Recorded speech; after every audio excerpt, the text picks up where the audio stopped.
Number 3, मैं prime minister साहब को ये एक बात पूछना चाहता हूँ कि आप उम्रे से जब वापस आए हैं, ताजा उम्रा करके आए, और आप अपनी ईमानदारी से बताएं कि आप अपने मुनशीरों और वजीरों से आप मुतमिन हैं।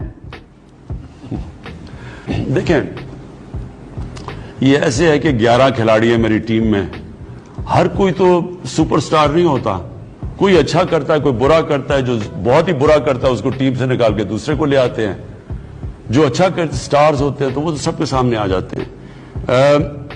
हमारे कई वुज़रा बड़ा जबरदस्त काम कर रहे हैं, और कई वुज़रा अगर वो अच्छा काम नहीं करेंगे तो फिर टीम बदलनी पड़ेगी।